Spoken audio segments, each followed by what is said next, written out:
Apo. Yes, okay. Now we make our objection, Your Honor. Is that your question? Wala pa. I think she's No, laying you the said- basis for a Wala pa ho. question, I'm Counsel. laying the basis ho. Okay. So, What is the question? wait lang ho. In fact, Section 34B, yung binasa natin. Patience is a virtue, Counsel. Yeah. Let's give her In some. fact, Section Let her lay the 34B, predicate. B of the Hello mga kabibig! Welcome back sa ating bagong YouTube channel. Ito ang pinakamaingay na YouTuber sa lahat ng YouTube. Ako si Kabibig, maglabak-labak na ta with evidence. So eto na kabibig ha. Grabe naman to si Kapunan. Parang nangliliit. Oh, parang minamaliit niya si Atty. Ferrer. Sabihin mo, sabi ni Kapunan, gusto ko siyang anuhin. Yung ispank niya. Gusto niyang lecturan si Atty. Ferrer. Knowing, ito si Atty. Ferrer, lawyer din yan. Atty. Kapunan. Hindi naman ibig sabihin may marami kang experience pagiging lawyer, pwede mo nang i-control ang mga lawyers dyan para yatang nangmamaliit ka. Para yatang kini-question mo ang kapasidad ni Atty. Ferrer. Well, in fact, marami nagsasabi na mas magaling si Atty. Ferrer kumpara sa'yo. So, huwag kang magmaktol dyan. Huwag kang magmaldita. Kasi makikita ng mga tao ang totoong ugali kapag nasa loob ka ng impeachment court. Diba? Si Chis Escudero pumagitna na sa depensa at prosecution kasi nag-away na sila. Oo, si Kapunan kasi inject kung ano mga nasa isip niya, ewan ko ba. Di ba? Sabi ni Chis Escudero, huwag papalain ang generational divide. Generational divide talaga kasi si Kapunan matanda na, let's face the reality. Matanda na si Kapunan. Oo nga, marami siya may experience. Pero hindi naman ibig sabihin pag matanda at maraming experience, napakagaling mo na. You have to learn also to adapt to the changes of the, environment. Ito si Atty. Ferrer naman, marespeto ka, pipig. Nirerespeto niya si Atty. Kapunan. Kahit alam natin, tao lang si Atty. Ferrer, parang gigil na si Atty. Ferrer kasi gusto niyang mag-cross-examine sa witness. Ito si Kapunan para yatang kinokontrol niya ang witness na huwag kang magsalita ng ganyan, huwag mo sagutin niya. Ano ba naman yan? Grabe naman itong si Kapunan. Kaya nasita si Kapunan ni Chis Escudero at marami I don't know sa mga lawyer students dyan, baka tawang-tawa sila kay Kapunan. Baka sinasabi nila, takot pala to. O, diba? Ito ang komento ha, pareho silang nanggigigil daw. Wow, makatawa o niya sa likod, tawa na o iyak na. Parang hindi abogada si Kapunan. Nako, patulan ka talaga ng bata. Opinion mo lang yan, di naman pala nakalagay sa joint circular. Gigil na si Kapunan kay counsel defense. Kanina pa hinahaybad ang lola nyo. Hindi na makapagpatawa. Ngayon talaga pag walang matibay na ebidensya. O, di ba? Ngayon kabibig. Ito pa. Kapunan is rude, dirty. Di ba kabibig? Ito ang komento. Generational divide. Nagpaalala si presiding officer Francis Chis Escudero matapos uminit ang palitan ni na Prosecution Counsel Attorney Lorna Kapunan at Defense Counsel Attorney Christine Ferrer sa gitna ng cross-examination. Sinabihan ni Escudero ang magkabilang panig na huwag hayaang lumalim ang tila generational divide at lalo pang tumaas ang tensyon sa impeachment proceedings. Nang patuloy na tumutol si Kapunan sa ilang tanong ng depensa, sinabi nito ay I'm preventing myself from giving her a spank. Grabe talaga, no? Parang gusto niya ganun nun, o di ba? Hindi naman nagpaawat si Ferrer at iginiit na ang kanyang mataas na paggalang kay Kapunan, kaya noong nakarang araw ay pinili niyang huwag itong kontrahin sa ilang pagkakataon. O, tingnan nyo. May respeto pa rin sa Atty. Ferrer, pero si Kapunan, parang mighty, powerful. Feeling niya, magaling ako. Mas nauna ako sa'yo. Papunta ka na. Pabalik niya ako. Yung mga ganong estilo ba? Which is, hindi na yan applicable ngayon. Oo. Napanood niyo ba? watch this video. Would like to ask this court to not allow side comments like I was about to spank her, yung mga I was about to lecture her kasi yung mga ganun ho, Your Honor. Wala ho yung lugar dito sa courtroom because we are all lawyers here, we are all professionals. Igalang naman ho natin yung kapwa natin na lawyer. Kung halimbawa, at kagaya nito, mas matanda ho sa akin si Attorney Kapunan. Maybe she has more years of experience. She has 48 years. I have 15.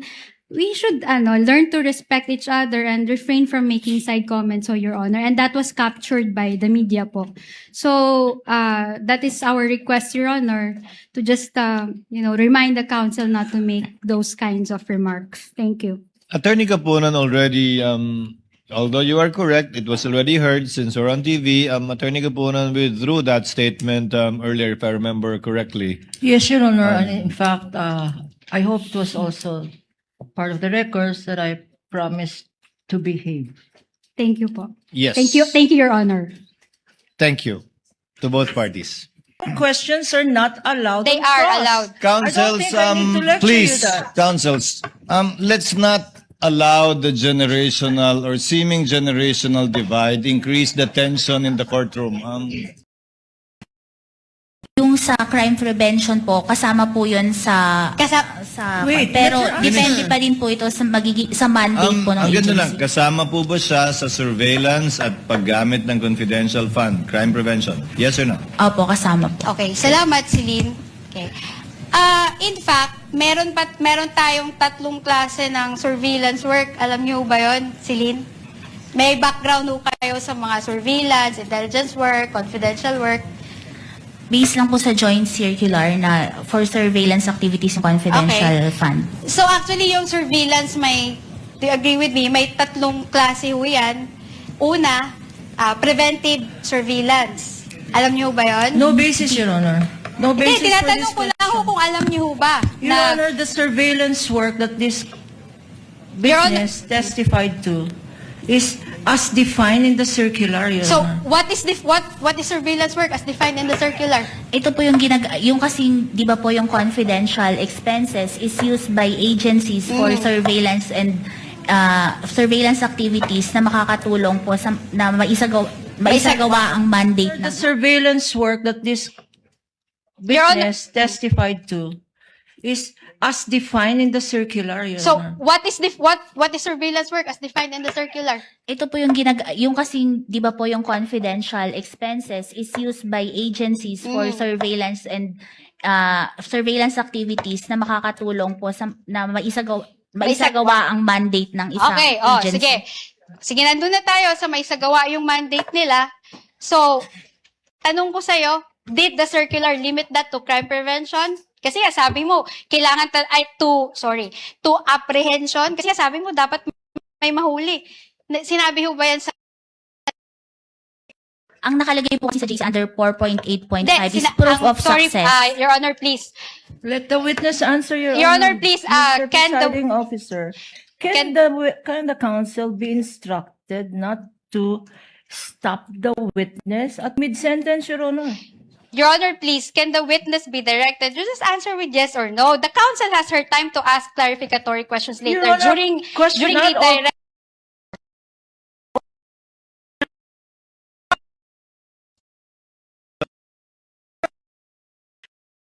Cross-examination.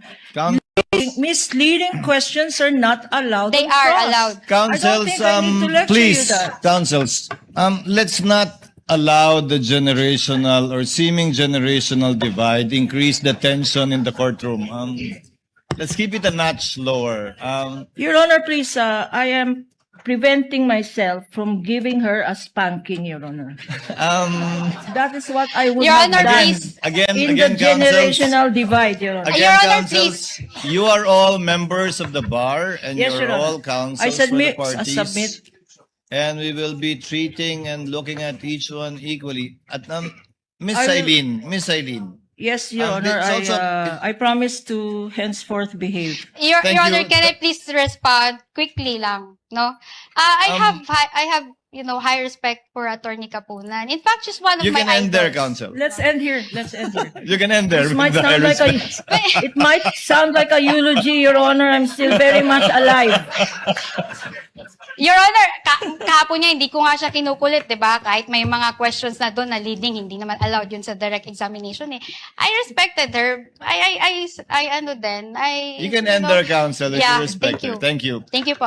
Miss Eileen, ayon sa tanong ng counsel, simple lang po naman, nakalagay ba sa Joint Memorandum Circular 2015-01 na kailangan may mahuli para maging successful ang isang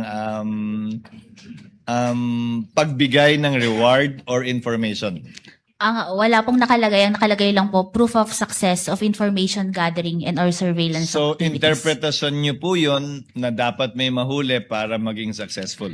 I base po yon sa aking professional judgment and based on the evaluation po ng documents na ito is based po sa joint circular. Pero hindi po yun nakalagay sa joint circular na maliwanag. Hindi po. Nakalagay lang po proof of Interpretasyon success. niyo na po yun. Doon po sa pag-evaluate ko, yun po yung naging basis Okay. ko. Okay. Please proceed, Attorney Christine. O yun ka, bibig. Sa iyong palagay, sino ang may sala? Diba? Kawawa din si Attorney Ferrer, no? Pero, alam nyo, na nakita ko yung humility ni Attorney Ferrer. Nag-giveaway siya. At the same time, instead of correcting Kapunan, nag-manifest siya kay Chis Escudero na sana, wag niyong gamitin yung mga words na hindi dapat gamitin sa impeachment court. Si Kapunan naman, pina-correct niya or pinatanggal niya ang yung mga words na ginamit niya. Pero grabe naman, no? Grabe naman yung mga words na yun. Lelekturan kita. I will you. Parang, hello. Kung talo kayo, talo kayo. Kung magaling ang depensa mag-cross-examine, huwag kayong magpahalata. Na parang ang depensa yun na ang mga lawyers na ang inaaway nyo, hayaan mo silang mag-cross-examine. Kasi alam na ng tao yan. Diba? So ano ang inyong reaction ka, bibig? Don't forget to like, subscribe, and share this video. Bye everyone. See you next time.